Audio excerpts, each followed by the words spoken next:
आज हम बात करेंगे भारतीय कंपनी ज़ोहो और उसके मैसेजिंग ऐप अरट्टे की। एक समय था जब इसे व्हाट्सएप को टक्कर देने वाला ऐप कहा जा रहा था।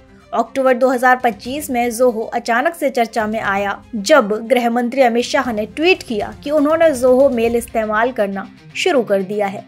IT मंत्री अश्विनी वैष्णव ने भी ज़ोहो का जिक्र किया और देखते ही देखते कंपनी सुर्खियों में आ गई। इसके बाद ज़ोहो के चैट ऐप अरट्टे के डाउनलोड्स जो थे वो बहुत तेजी से बढ़ने लगे और गूगल प्ले स्टोर और ऐप स्टोर पर ये टॉप पर पहुंच गया। लेकिन कुछ हफ्तों बाद ही इस ऐप की जो रैंकिंग थी वो नीचे जाने लगी। अब टॉप 10 से बाहर आ गया है ये ऐप।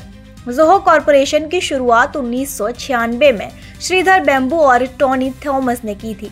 शुरू में ये कंपनी नेटवर्क सॉफ्टवेयर बनाती थी। बाद में इसने क्लाउड बेस्ड बिजनेस ऐप्स जैसे ज़ोहो मेल, CRM और राइटर लॉन्च किए। खास बात यह है कि ज़ोहो ने कभी भी किसी बाहरी कंपनी से फंड नहीं लिया। ये पूरी तरह से भारतीय पूंजी से चलने वाली कंपनी है। अब बात करते हैं अरट्टे ऐप की। इसे 2021 में लॉन्च किया गया था। अरट्टे एक तमिल शब्द है जिसका मतलब है बातचीत। इसमें व्हाट्सएप की तरह message, voice call, video call, group chat जैसी सुविधाएं भी थी। इसकी सबसे बड़ी खासियत ये थी कि इसका सारा डेटा भारत में ही स्टोर होता था। लेकिन इसके साथ ही इसकी एक बहुत ही बड़ी समस्या भी थी। इसमें शुरू में एंड टू एंड एन्क्रिप्शन नहीं था, यानी कि आपके जो मैसेजेस थे वो पूरी तरह से सुरक्षित नहीं थे। जब लोगों ने इस पर सवाल उठाए तो ज़ोहो के फाउंडर श्रीधर बेम्बू ने कहा कि हम पर भरोसा कीजिए। लेकिन लोगों को सिर्फ भरोसे की नहीं बल्कि टेक्नोलॉजी और सुरक्षा की भी जरूरत होती है। बाद में नवंबर में कंपनी ने ये फीचर जोड़ दिया, लेकिन अब बहुत देर हो चुकी थी।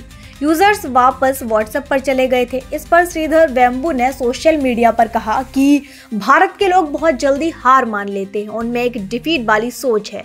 उन्हें लगता है कि भारत की टेक्नोलॉजी बड़ी नहीं हो सकती या फिर भारत में कोई बड़ी टेक्नोलॉजी बन ही नहीं सकती।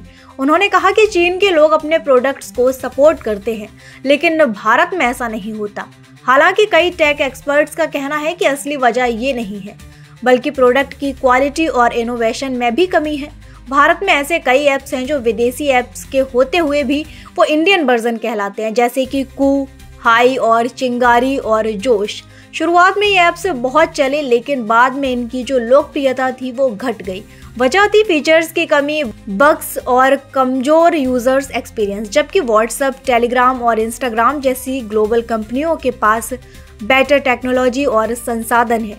भारत एक खुला बाजार है, यहाँ कोई किसी को मजबूर नहीं कर सकता कि वो क्या इस्तेमाल करे, ये ऐप चलाए या वो ऐप चलाए।